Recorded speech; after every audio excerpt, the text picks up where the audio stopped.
Welcome to wishful ಅಡುಗೆ ಮನೆ. ಏನ್ ಪ್ರತಿಭಾ ಇವತ್ತು ಬದನೆಕಾಯಿಂದ ರೆಸಿಪಿನಾ? ಹೌದು, ಕೈಯಲ್ಲಿ ಬದನೆಕಾಯಿ ಅಂದ್ರು ಆಬ್ವಿಯಸ್ಲಿ ಉತ್ತರ ಕರ್ನಾಟಕ ರೆಸಿಪಿ. ನಿಮ್ಗೂ ಈ ನಡುವೆ ಗೊತ್ತಾಗಿರ್ಬೇಕು. ಬಟ್ ಉತ್ತರ ಕರ್ನಾಟಕ ರೆಸಿಪಿ ಆದ್ರೂ ಆಶಾ, ಇವತ್ತು ನಾವು ಉತ್ತರ ಕರ್ನಾಟಕದ ಮಸಾಲೆ ಖಾರನ ಯೂಸ್ ಮಾಡ್ದೇನೆ ನಾವು ಉತ್ತರ ಕರ್ನಾಟಕದ ರೆಸಿಪಿನ ಮಾಡ್ತಾ ಇದೀವಿ. ತುಂಬಾ ಡಿಫ್ರೆಂಟ್ ಆಗಿ ಮತ್ತೆ ಈಸಿಯಾಗಿ 5 ನಿಮಿಷದಲ್ಲಿ ಮಾಡ್ಕೋತೀರಾ ನೀವು. ಹಾಗಾಗಿ ಮಕ್ಕಳಿಗೆ ಲಂಚ್ ಬಾಕ್ಸ್ಗೂ ಆಗ್ಲಿ. ಇನ್ನೊಂದು ಆಶಾ, ನನಗೆ ಇನ್ನೊಂದು ಕಮೆಂಟ್ ಬಂದಿತ್ತು, ನೀವು ತುಂಬಾ ಚೆನ್ನಾಗಿ ವಿಡಿಯೋಸ್ಗಳನ್ನ ಮಾಡ್ತಾ ಇದ್ದೀರಾ, ತುಂಬಾ ಕಡಿಮೆ ಇಂಗ್ರೀಡಿಯೆಂಟ್ಸ್ ನ ಬಳಸ್ಬಿಟ್ಟು ತುಂಬಾ ಈಸಿ ಆಗಿದಾವೆ ನಿಮ್ದು ರೆಸಿಪೀಸ್ಗಳು. ಹಾಗಾಗಿ ನಾವು ತುಂಬಾ ಸುಲಭವಾಗಿ ಮಾಡ್ತಾ ಇದೀವಿ, ತುಂಬಾ ಚೆನ್ನಾಗಿ ನಮ್ಮ ರೆಸಿಪಿಗಳು ಬರ್ತಾ ಇದಾವೆ ಅಂತ. ಸೊ ಹಾಗಾಗಿ ಆ ವ್ಯೂವರ್ಸ್ಗೂ ನಾನು ಮನಪೂರ್ವಕವಾಗಿ ಥ್ಯಾಂಕ್ ಯು ಹೇಳೋಕೆ ಇಷ್ಟಪಡ್ತೀನಿ. ಯಾಕಂದ್ರೆ ಉತ್ತರ ಕರ್ನಾಟಕ ಮತ್ತು ಹಾಸನ ರೆಸಿಪಿಗೆ ತುಂಬಾ ಚೆನ್ನಾಗಿ ರೆಸ್ಪಾನ್ಸ್ ಬಂದಿದೆ. ಹಂಗಾಗಿ ಇಲ್ಲಿ ನೋಡಿ, ಬದನೆಕಾಯಿನ ನಾನು ವಾಶ್ ಮಾಡ್ಕೊಂಡಿದ್ದೆ. ವಾಶ್ ಮಾಡ್ಕೊಂಡ್ಬಿಟ್ಟು ಮಧ್ಯದಲ್ಲಿ ಸೀಳಿ ಇವಾಗ ನಿಮ್ಗೆ ತೋರಿಸ್ದಲ್ಲ ನಾನು, ಈ ತರ ಕಟ್ ಮಾಡ್ಕೋಬೇಕು. ಸೊ ಚಾಕುನ ಕೈಯಲ್ಲಿ ಹಿಡಿಬೇಕಾದ್ರೆ ತುಂಬಾ ತೆಳಗಡೆ ತನಕ ಒಯ್ಬೇಡಿ, ಇಲ್ಲಾಂದ್ರೆ ಮತ್ತೆ ನಿಮ್ ತೆಳಗಡೆ ಕೈಗೆ ನೋವಾಗುತ್ತೆ, ಇಲ್ಲಾಂದ್ರೆ ಚಾಕು ಹತ್ತು ಬಿಡುತ್ತೆ. ಸೊ ಸ್ವಲ್ಪ ತೆಳಗಡೆ ಹೋಗಿ ಹಿಂಗೆ ಎಳೆದ್ಬಿಡಿ, ಯಾಕಂದ್ರೆ ಬದನೆಕಾಯಿ ಸಾಫ್ಟ್ ಆಗಿರುತ್ತಲ್ಲ. ತುಂಬಾ ಬೀಜ ಇದ್ದಿರೋದನ್ನ ತಗೋಬೇಡಿ, ಎಳೆದೇನೆ ಇರ್ಲಿ, ಬಟ್ ದಪ್ಪ ಇರ್ಲಿ ಬದನೆಕಾಯಿ. ಈ ತರ ಮಾಡಿ ಮತ್ತೆ ಇದನ್ನ ಇದೇ ತರ ನಾವು ಸ್ಲೈಸ್ ಅನ್ನ ಮಾಡ್ಕೋಬೇಕು ನೋಡಿ, ಈ ತರ.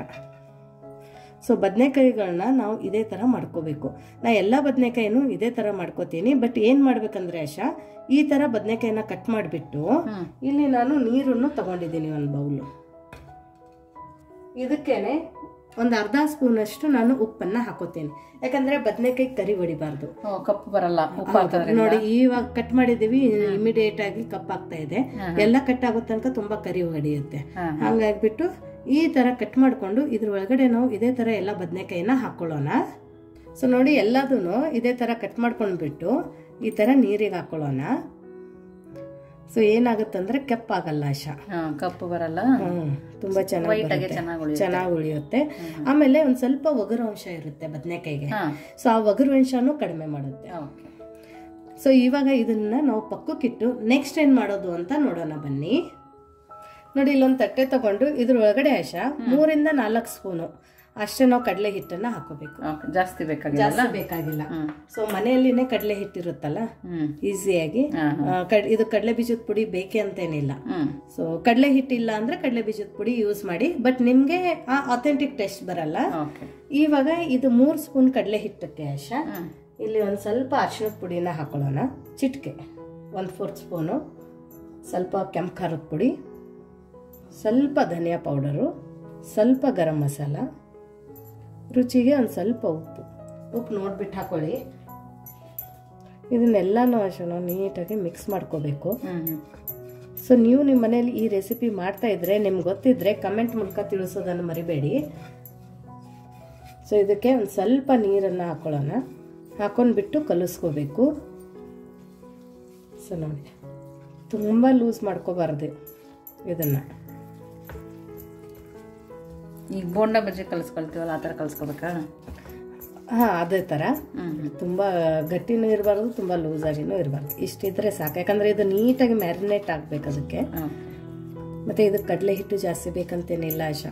ಮನೆಗೆ ದಿಢೀರಂತ ಯಾರಾದ್ರೆ ಬಂದ್ರೆ, ಇಲ್ಲಿ ಬೆಂಗಳೂರು ಸೈಡ್ ಅಲ್ಲಿ ಒಂದ್ ಸ್ವಲ್ಪ ಅನ್ನ, ರಸಮು, ಸಾಂಬಾರು ಮಾಡೋಕೆ ಜಾಸ್ತಿ ಅಲ್ಲ. ಸೊ ಸೈಡ್ ಡಿಶ್ ಅಂತ ನೀವು ಬಜ್ಜಿ ಬೋಂಡ ಮಾಡ್ತೀರಾ ಅಥವಾ ಒಂದ್ ಪಲ್ಯಗಳನ್ನ ಮಾಡ್ತೀರಾ, ಅದನ್ನ ಮಾಡೋಕ್ ತುಂಬಾ ಟೈಮ್ ತಗೊಳುತ್ತೆ. ಅವಾಗ ಮನೆಯಲ್ಲಿ ಬದನೆಕಾಯಿ ಇದ್ರೆ ಇದು 5 ನಿಮಿಷದಲ್ಲಿ ಮಾಡ್ಕೋಬಹುದು. ಇವಾಗ ಇದಕ್ಕೇನೆ ನಾವು ನೀರಿಗೆ ಹಾಕಿಟ್ಕೊಂಡಿದ್ವಲ್ಲ ಬದನೆಕಾಯಿನ, ಅದ್ರೊಳಗಡೆ ಒಂದ್ ಸ್ವಲ್ಪ ನೀರನ್ನ ತಕೊಂಡ್ಬಿಟ್ಟು ಇದನ್ನ ಬದನೆಕಾಯಿನ ಇದ್ರೊಳಗಡೆ ನಾವು ಹಾಕೋಬೇಕು. ನೋಡಿ, ಸ್ವಲ್ಪ ಕಪ್ಪು ಬಂದಿಲ್ಲ. ಕಪ್ಪು ಬಂದಿಲ್ಲ. ಆಮೇಲೆ ನೀರನ್ನ ಸ್ವಲ್ಪ ಜಾಡಿಸ್ಬಿಟ್ಟು ತಕ್ಕೋಬೇಕು, ನೀರಿನ ಜೊತೆನೆ ಹಾಕೋಬಾರ್ದು, ಇಲ್ಲಾಂದ್ರೆ ಮತ್ತೆ ಜಾಸ್ತಿ ನೀರಾಗುತ್ತೆ. ಸೊ ನೋಡಿ, ಇವಾಗ ಏನ್ ಮಾಡ್ಬೇಕಂದ್ರೆ, ಇದೇನು ನಾವು ಮ್ಯಾರಿನೇಟ್ ಮಾಡ್ಕೊಂಡಿದ್ವಲ್ಲ ಆಶಾ, ಈ ಬ್ಯಾಟರನ್ನ ಮಾಡ್ಕೊಂಡಿದ್ವಲ್ಲ, ಈ ಬ್ಯಾಟರನ್ನ ನಾವು ಈ ಬದನೆಕಾಯಿಗೆ ಮ್ಯಾರಿನೇಟ್ ಮಾಡಬೇಕು.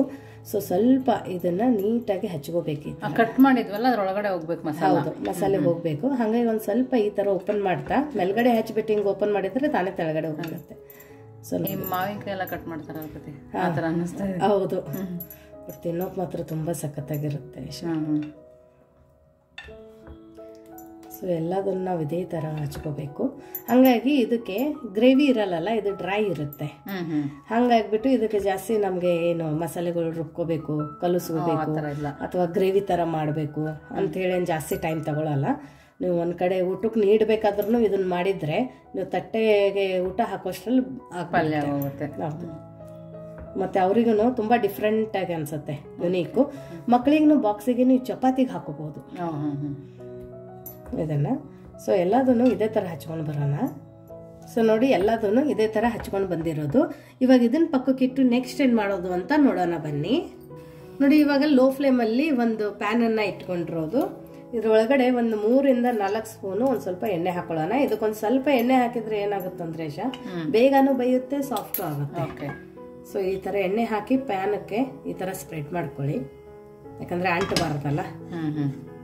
ಸೊ ಇವಾಗ ಎಣ್ಣೆ ಹಾಕಿದ ನಂತರ ಪ್ಯಾನನ್ನ ಮೀಡಿಯಂ ಫ್ಲೇಮಲ್ಲಿ ಇಟ್ಕೊಂಡು ಸಣ್ಣದಾಗಿ ಕಟ್ ಮಾಡ್ಕೊಂಡಿರುವಂತ ಬೆಳ್ಳುಳ್ಳಿನ ಹಾಕೊಳ್ಳೋಣ. ನೋಡಿ ಬೆಳ್ಳುಳ್ಳಿನ ಕಟ್ ಮಾಡಿ ಹಾಕೊಂಡಿರೋದು. ನೀವು ಬೇಕಂದ್ರೆ ಜಜ್ಬಿಟ್ಟು ಹಾಕೋಬಹುದು, ಬಟ್ ಈ ತರ ಹಾಕಿದ್ರೆ ಬಾಯಲ್ಲಿ ಸಿಕ್ಕಿದಾಗ ತುಂಬಾ ಒಳ್ಳೆ ಫ್ಲೇವರ್ ಕೊಡುತ್ತೆ.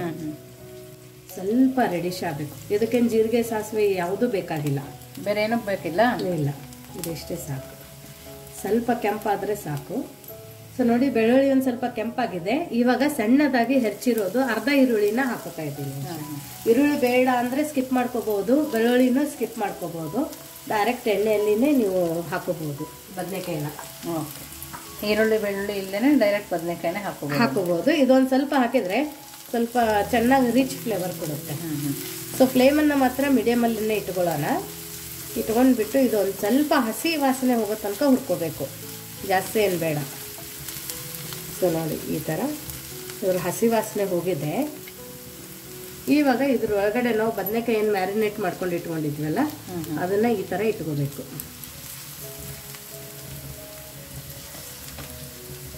ಸ್ವಲ್ಪ ಎಳೆದು ಬೀಜ ಇರ್ಲಾರ್ದಿದ್ರೆ ಬದನೆಕಾಯಿ ತುಂಬ ಬೇಗ ಸಾಫ್ಟ್ ಆಗುತ್ತೆ. ಸ್ವಲ್ಪ ತೆಳಗಡೆ ಉಳಿದಿರುತ್ತೆ ಏನಾದ್ರೆ ಬ್ಯಾಟರ್ ಇದ್ರೆ ಕಡಲೆ ಹಿಟ್ಟಿಂದು ಅದನ್ನು ಸಾಂಬಾರ್ ಒಳಗಡೆ ಹಾಕೋಬಹುದು. ಇವಾಗ ಹಾಕಂಗಿಲ್ವಾ? ಇಲ್ಲ, ಇವಾಗ ಇದು ಇಷ್ಟೇನೆ. ಸೊ ನೋಡಿ ಇದು ಒಂದು ಮೈ ಚೆನ್ನಾಗಿ ಬೇಯಬೇಕು ಆಶೆ. ಒಂದ್ ಸೈಡ್ ಚೆನ್ನಾಗಿ ಬೇಯಬೇಕಾ? ಹೌದು. ಬೇಗ ಇಮಿಡಿಯೇಟ್ ಆಗಿ ಟರ್ನ್ ಮಾಡೋಕೆ ಹೋದ್ರೆ ಅದನ್ನ ಬೈದಿರಂಗಿಲ್ಲಲ್ಲ, ಹಂಗಾಗಿ ಅಲ್ಲಿಂದ ನೀಟಾಗಿ ಸಾಫ್ಟ್ ಆಗಲ್ಲ ಅದು. ಸೊ ಫ್ಲೇಮನ್ನು ಮೀಡಿಯಮಲ್ಲಿ ಇಟ್ಕೊಳ್ಳೋಣ. ಸೊ ನೋಡಿ ಈರುಳ್ಳಿನೂ ಇಲ್ಲೆಲ್ಲ ಕೆಂಪಾಗಿದೆ ನೋಡಿ. ಆವಾಗ ಇದು ರೋಸ್ಟ್ ಆಗಿದ್ರೆ ತುಂಬ ಚೆನ್ನಾಗಿ ಫ್ಲೇವರ್ ಕೊಡುತ್ತೆ. ಸೊ ಇದನ್ನು ನಾವು ಈ ಥರ ತಿರುಗಿಸ್ತಾ ಇದನ್ನು ಫ್ರೈ ಮಾಡ್ಕೋಬೇಕು. ಅವಾಗ ತಾನೇ ಇದು ಸಾಫ್ಟ್ ಆಗಿರುತ್ತೆ. ಮೇಲ್ಗಡೆ ಮುಚ್ಚೋದನ್ನು ಬೇಕಾಗಿಲ್ಲ. ನಿಮ್ಗೆ ತುಂಬ ಅರ್ಜೆಂಟ್ ಇದ್ದರೆ ಮೇಲ್ಗಡೆ ಮುಚ್ಚಿಬಿಟ್ಟು ಬೇಯಿಸ್ಕೋಬೋದು, ಬೇಗ ಬೇಯುತ್ತೆ. ಹೌದು. ನೀರು ಬಿಡುತ್ತಲ್ಲ ಇವಾಗ? ಸ್ವಲ್ಪ ನೀರು ಬಿಡುತ್ತೆ. ಸೊ ನೋಡಿ ಇವಾಗ ಇದು ಟರ್ನ್ ಮಾಡಿದ ನಂತರ ಇವಾಗ ನಾವು ಮೇಲ್ಗಡೆ ಒಂದು ಲಿಡ್ಡನ್ನು ಮುಚ್ಚೋಣ. ಸೊ ನೋಡಿ ಇವಾಗ ಲಿಡ್ಡನ್ನು ಮುಚ್ಚಿ ಫುಲ್ ಲೋ ಫ್ಲೇಮಲ್ಲಿ ಮಿಂಚಕ್ಕೆ ಚೆಕ್ ಮಾಡ್ತಾ ತಿರುಗಿಸ್ತಾ ಬೇಯಿಸ್ಬೇಕು. ಸೊ ಇದೇ ತರ ನಾವು ಬೇಯಿಸ್ಕೊಂಡು ಬರೋಣ. ಅಷ್ಟರಲ್ಲಿ ಇನ್ನೊಂದು ರೆಸಿಪಿನ ನಾನು ನಿಮ್ಗೆ ತೋರಿಸ್ತೀನಿ. ಸೊ ನೋಡಿ ಇಲ್ಲಿ ಕಲಸಿಟ್ಟಿರೋ ಚಪಾತಿ ಹಿಟ್ಟನ್ನ ತಗೊಂಡಿರೋದು. ಇವಾಗ ಇದ್ರೊಳಗಡೆ ಒಂದು ಸ್ವಲ್ಪ ಉದುರು ಗೋಧಿ ಹಿಟ್ಟನ್ನೇ ಹಚ್ಕೊಂಡಿರೋದು, ಡ್ರೈ. ಸೊ ಉತ್ತರ ಕರ್ನಾಟಕದವ್ರು ಈ ತರ ಲಟ್ಟಿಸ್ತಾರೆ ದೊಡ್ಡದಾಗಿ ಚಪಾತಿನ, ತುಂಬಾ ಸಾಫ್ಟ್ ಆಗಿರುತ್ತಲ್ಲ ಆಶಾ? ಹೌದು. ಸೊ ಫಸ್ಟ್ ನಾವು ಇದನ್ನ ಸ್ವಲ್ಪ ದೊಡ್ಡ ಸೈಜಲ್ಲಿ ಲಟ್ಟಿಸ್ಕೋಬೇಕು ಈ ತರ. ಇವಾಗ ಇದ್ರೊಳಗಡೆ ಒಂದು ಸ್ವಲ್ಪ ಎಣ್ಣೆನ ಹಚ್ಕೊಳ್ಳೋಣ. ನೀವು ಮಾಡೋ ಚಪಾತಿ ತೆಳುವಾಗೂ ಇರುತ್ತೆ, ಚೆನ್ನಾಗಿ ಒಬ್ಬುತ್ತಲ್ಲ? ಹೌದು. ಸೊ ನೀವು ಈ ಪ್ರೊಸೀಜರ್ ಅಲ್ಲಿ ಮಾಡಿದ್ರೆ ಇನ್ನೊಂದಂದ್ರೆ ಚಪಾತಿ ಹಿಟ್ಟು ತುಂಬಾ ಗಟ್ಟಿ ಕಲಸಿದ್ರೆ ಆಶಾ ಗಟ್ಟಿ ಆಗುತ್ತೆ ಚಪಾತಿ. ಸೊ ಫೋಲ್ಡ್ ಮಾಡಿ ಇಲ್ಲಿ ಎಣ್ಣೆ ಹಚ್ಕೋಬೇಕು. ಎಣ್ಣೆ ಹಚ್ಕೊಂಡು ಒಂದು ಸ್ವಲ್ಪ ಹಿಟ್ಟನ್ನು ಉದುರಿಸ್ಕೊಳ್ಳಿ. ಆಮೇಲೆ ಮತ್ತೆ ಫೋಲ್ಡ್ ಮಾಡೋಣ ಈ ಥರ ನೋಡಿ ಟ್ರಯಾಂಗಲಲ್ಲಿ. ಇದು 3 ಲೇಯರ್ ಚಪಾತಿ ಆಶಾ. ಇಲ್ಲಿ ತೋರಿಸ್ತೀನಿ ನೋಡು ಚಪಾತಿ ಹಿಟ್ಟು ಎಷ್ಟು ಸಾಫ್ಟ್ ಇದೆ ಅಂದರೆ ಇಲ್ಲಿ ನೀವು ನೋಡ್ಬೋದು ನೋಡಿ. ಇಷ್ಟು ಸಾಫ್ಟ್ ಆಗಿ ಇರ್ಬೇಕು, ಅವಾಗ ನಮ್ ಚಪಾತಿನೂ ಸಾಫ್ಟ್ ಆಗಿ ಆಗುತ್ತೆ. ಆಮೇಲೆ ನಾಳೆ ಬೆಳಗ್ಗೆ ತನಕನೂ ಅಷ್ಟೇ ಸಾಫ್ಟ್ ಇರಬೇಕು. ಇವಾಗ ಇದಕ್ಕೆ ಇನ್ನೊಂದು ಸ್ವಲ್ಪ ಗೋಧಿ ಹಿಟ್ಟನ್ನ ಉದುರಿಸ್ಕೊಳ್ಳೋಣ. ಇನ್ನೊಂದಂದ್ರೆ ಆಶಾ ಗೋಧಿ ಹಿಟ್ಟನ್ನು ಜಾಸ್ತಿ ಹಚ್ಕೋಬಾರ್ದು, ಎಷ್ಟು ನೀಡಿದೆ ಅಷ್ಟೇ ಹಚ್ಕೋಬೇಕು. ಇಲ್ಲಾಂದ್ರೆ ಚಪಾತಿ ಹಿಟ್ಟಿಟ್ಟಾಗತ್ತೆ. ಅಲ್ಲಿ ಕೆಳಗಡೆ ಅಂಟಿಲ್ಲ ಅಂದ್ರೆ ಸಾಕು. ಈ ತರ ಎಜ್ಜಸ್ ನಾವು ಲಟ್ಟಿಸ್ಕೊಂಡು ಹೋಗ್ಬೇಕು ನೋಡಿ ಮಧ್ಯದಲ್ಲಿ ಲಟ್ಸಕ್ಕಿಂತ ಸೈಡಲ್ಲಿ ಲಟ್ಟಿಸ್ಬೇಕು ಅಲ್ವಾ? ಹೌದು, ಆಮೇಲೆ ತಾನೇ ಮಧ್ಯದಲ್ಲಿ ನಾವು ಎಳ್ಕೊಂಡ್ರೆ ಬಂದ್ಬಿಡುತ್ತೆ. ನೋಡಿ ಈ ತರ ಇಲ್ಲಿನೂ ಈ ಲೇಯರ್ಸ್ಗಳು ಕಾಣ್ತಾ ಇದಾವೆ. ಹೌದು. ಸೊ ಇದೇ ತರ ಇವಾಗ ನಾವು ಚಪಾತಿನ ಲಟ್ಟಿಸ್ಕೊಂಡು ಬರೋಣ. ಅಣ್ತಾ ಇದೆ ಅಂದ್ರೆ ಗೋಧಿ ಹಿಟ್ಟನ್ನ ಒಂದ್ ಸ್ವಲ್ಪ ಉದುರಿಸ್ಕೊಂಡು ನಾವು ಟರ್ನ್ ಮಾಡ್ತಾ ಮಾಡ್ತಾ ಲಟ್ಟಿಸ್ಕೋಬೇಕು. ನೋಡಿ ಈ ತರ. ಸೊ ನೋಡಿ ಚಪಾತಿನ ಈ ತರ ಲಟ್ಟಿಸ್ಕೊಂಡು ಬಂದಿರೋದು. ತುಂಬಾ ದಪ್ಪನೂ ಇರಬಾರ್ದು, ತುಂಬಾ ತಿಳುವೂ ಇರಬಾರ್ದು. ನೋಡಿ ಇಷ್ಟಿದ್ರೆ ಸಾಕು. ಸೊ ಇವಾಗ ಚಪಾತಿನೂ ಬೇಯಿಸ್ಬೇಕಾದ್ರೆ ಯಾವ ತರ ಬೇಯಿಸ್ಬೇಕು ಅನ್ನೋದು ಇಂಪಾರ್ಟೆಂಟ್ ಇದೆ. ಸೊ ಅದನ್ನು ಸಹ ನಾವು ನೋಡೋಣ ಬನ್ನಿ.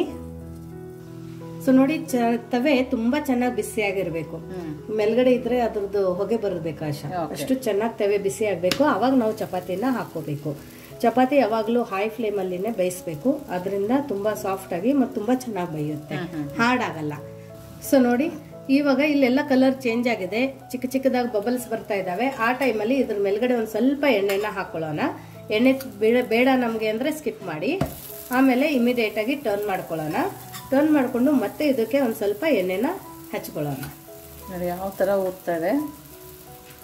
ಸೊ ನೋಡಿ ಚಪಾತಿ ಊದ್ತಾ ಇದೆ. ಸ್ವಲ್ಪ ನೀವು ಮಧ್ಯ ಮಧ್ಯದಲ್ಲಿ ಈ ತರ ಕೈನ ಆಡಿಸ್ಬೇಕು, ಇಲ್ಲ ಅಂದ್ರೆ ಒಂದೇ ಸೈಡಕ್ಕೆ ಹೊತ್ತೋಗ್ಬಿಡುತ್ತೆ. ಆಮೇಲೆ ಇಮಿಡಿಯೇಟ್ ಆಗಿ ಟರ್ನ್ ಮಾಡ್ಕೋಬೇಕು. ನೋಡಿ ಇಲ್ಲಿ ಹೊಗೆ ಹೋಗ್ತಾ ಇದೆ, ಯಾಕಂದ್ರೆ ಲೇಯರ್ಸ್ ಬಿಡ್ಸ್ಕೋತಾ ಇದಾವೆ. ನೋಡಿ ಎಷ್ಟು ಚೆನ್ನಾಗಿ ಚಪಾತಿ ಉಬ್ಬಿದೆ. ನೋಡಿ ಟಮ್ ಅಂತ ಉಬ್ಬಿದೆ, ಎಷ್ಟು ಚೆನ್ನಾಗಿ ಚಪಾತಿ ಉಬ್ಬಿದೆ. ಇಮಿಡಿಯೇಟ್ ಆಗಿ ಇದನ್ನ ಟರ್ನ್ ಮಾಡ್ಕೋಬೇಕು. ಸೊ ನಾವು ಜಾಸ್ತಿ ಫ್ಲಿಪ್ ಏನ್ ಮಾಡ್ಕೊಂಡಿಲ್ಲ ಚಪಾತಿಗೆ ಆಶಾ. ನೋಡಿ ಇಲ್ಲೇನೆ ಲೇಯರ್ ಉಸ್ತಾ ಇದಾವೆ ನೋಡಿ. ಹೌದು, ಅಷ್ಟು ಚೆನ್ನಾಗಿದೆ. ಇದನ್ನ ಈ ತರ ಇಟ್ಕೊಂಡ್ರೆ ಚಪಾತಿ ರೆಡಿ. ನಮ್ದು ತುಂಬಾ ಬಿಸಿ ಇದೆ. ಸೊ ಇವಾಗ ನಮ್ಮ ಚಪಾತಿನೂ ರೆಡಿ ಆಯಿತು, ಬದನೆಕಾಯಿನೂ ರೆಡಿ ಆಯಿತು. ಅದನ್ನು ಏನಾಯಿತು ಅಂತ ತೋರಿಸ್ತೀನಿ ಬನ್ನಿ. ಸೊ ನೋಡಿ ನಮ್ಮ ಬದನೆಕಾಯಿ ಕೂಡ ರೆಡಿ ಆಗಿದೆ. ನೋಡಿ ಎಷ್ಟು ಚೆನ್ನಾಗಿದೆ, ರೋಸ್ಟ್ ಆಗಿದೆ. ಇದು ಏನು ರೋಸ್ಟ್ ಆಗಿದೆ ಅಲ್ಲ ಆಶಾ, ಈರುಳ್ಳಿ ತಿನ್ನೋಕೆ ಸಖತ್ತಾಗಿರುತ್ತೆ. ಕೆಲವರಿಗೆ ಸ್ಮೋಕಿ ಫ್ಲೇವರ್ ಇರೋದು ಅಥವಾ ರೋಸ್ಟ್ ಆಗಿರೋದು ಈರುಳ್ಳಿ ತುಂಬಾ ಸಖತ್ತಾಗಿ, ಅದು ಚಪಾತಿಗಂತೂ ಆಮೇಲೆ ಅನ್ನಕ್ಕೆ ಸೈಡ್ ಡಿಶ್ ಆಗಿ ತಿನ್ಬೇಕಾದ್ರೆ ಬೊಂಬಾಟಾಗಿರುತ್ತೆ. ಸೊ ನೋಡಿ ಇದನ್ನ ನಿಮ್ಗೆ ತೋರಿಸ್ತೀನಿ. ಸಾಫ್ಟ್ ಆಗಿ ಬೈದಿದೆ ನೋಡಿ, ಒಳಗಡೆನೂ ಬೈದಿದೆ. ಸೊ ಇವಾಗ ನಾವು ಈ ಬದನೆಕಾಯಿನ ಯಾವ ತರ ತಿನ್ನೋದು ಅಂತ ನೋಡೋಣ ಬನ್ನಿ. ಸೊ ನೋಡಿ ನಮ್ದು ಬಿಸಿ ಬಿಸಿ ಚಪಾತಿ ರೆಡಿ ಇದೆ. ಮಾಡ್ಬಿಟ್ಟು ಹಾಟ್ ಬಾಕ್ಸ್ ಅಲ್ಲಿ ಇಟ್ರೆ ಇಷ್ಟೇ ಸಾಫ್ಟ್ ಆಗಿರುತ್ತೆ. ಚಪಾತಿ ನೋಡಿ ಎಷ್ಟು ಸಾಫ್ಟ್ ಆಗಿದೆ ನೋಡಿ. ಆಮೇಲೆ ಇದ್ರ ಲೇಯರ್ ಕೂಡ ತೋರಿಸ್ತೀನಿ ನೋಡಿ. ನೋಡಿ 3 ಲೇಯರ್ ಎಷ್ಟು ಚೆನ್ನಾಗಿ ಬಿಚ್ಕೊಂಡಿದೆ. ಇದು 3 ಲೇಯರ್ ಚಪಾತಿ, 1 2 3. ಎಷ್ಟು ಚೆನ್ನಾಗಿ ಬಿಚ್ಕೊಂಡು ಎಷ್ಟು ಚೆನ್ನಾಗಾಗಿದೆ ಅಂದರೆ ಅಷ್ಟೇ ಸಾಫ್ಟಾಗಿ ಒಂದೇ ಕೈಯಲ್ಲಿ ಆರಾಮಾಗಿ ಮುರ್ಕೊಂಡು ತಿನ್ಕೋಬೋದು. ಒಂದು ಮಕ್ಕಳಿಗೂ ಬಾಕ್ಸಿಗೆ ನೀವು ಹಾಕ್ಕೊಟ್ರೆ ಈ ಥರ ಚಪಾತಿ ಮಾಡಿ ಡೈಲಿ ಚಪಾತಿ ಕೇಳ್ತಾರೆ. ಹೌದು. ಇವಾಗ ಇದಕ್ಕೇನೆ ನಮ್ಮದು ಬದನೆಕಾಯಿ. ನೀವು ಚಪಾತಿಗೂ ತಿನ್ಕೋಬೋದು, ಸೈಡ್ ಡಿಶ್ ಅಂತ ಹೇಳಿಬಿಟ್ಟು ಅನ್ನಕ್ಕೂ ತಿನ್ಕೋಬೋದು. ಸೊ ಬದನೆಕಾಯಿನ ಡಿಫ್ರೆಂಟ್ ಆಗಿ ಮತ್ತೆ ಕಡಲೆ ಹಿಟ್ಟನ್ನು ಬಳಸಿಬಿಟ್ಟು ಉತ್ತರ ಕರ್ನಾಟಕದ ಮಸಾಲೆ ಖಾರ ಇಲ್ಲದೆ ಬರೀ 5 ನಿಮಿಷದಲ್ಲಿ ನಾವು ಈ ಡಿಫ್ರೆಂಟ್ ಬದನೆಕಾಯಿನ ಯಾವ ಥರ ಮಾಡಿದ್ದೀವಿ ಅಂತ ನೋಡಿದ್ದೀರಲ್ಲ.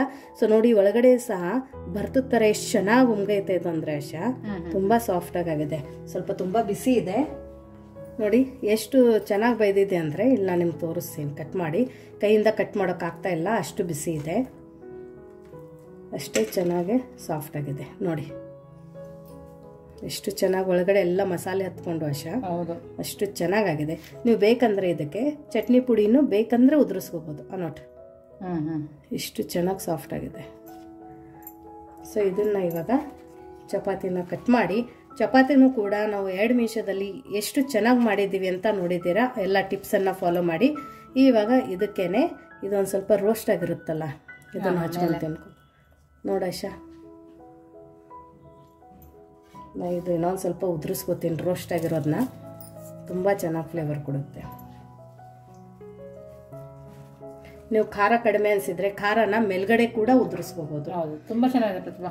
ಚೆನ್ನಾಗಿದೆಯಾ? ಡಿಫ್ರೆಂಟ್ ಆಗಿ ಬದನೆಕಾಯಿ ಬರ್ತಾನೂ ಬೇಡ, ಅಷ್ಟು ಚೆನ್ನಾಗಾಗಿದೆ. ಸೊ ನೋಡಿ ಒಳಗಡೆನೂ ಎಷ್ಟು ಚೆನ್ನಾಗಾಗಿದೆ ನೋಡಿ ಆಶಾ, ಮುಗೈತೈತೆ. ತುಂಬ ಸಖತ್ತಾಗಿದೆ. ಆ ಫ್ಲೇವರು, ಆ ರುಚಿ ಬಾಯಿಂದ ಮಾತು ಬರ್ತಾ ಇಲ್ಲ. ಆಮೇಲೆ ನೋಡಿ ಈ ಮೇಲ್ಗಡೆ ಏನು ರೋಸ್ಟ್ ಆಗಿರೋದಿದೆಯಲ್ಲ ಆಶಾ, ತುಂಬ ಚೆನ್ನಾಗಿ ಕ್ರಂಚಿನೆಸ್ ಕೊಡ್ತಾ ಇದೆ.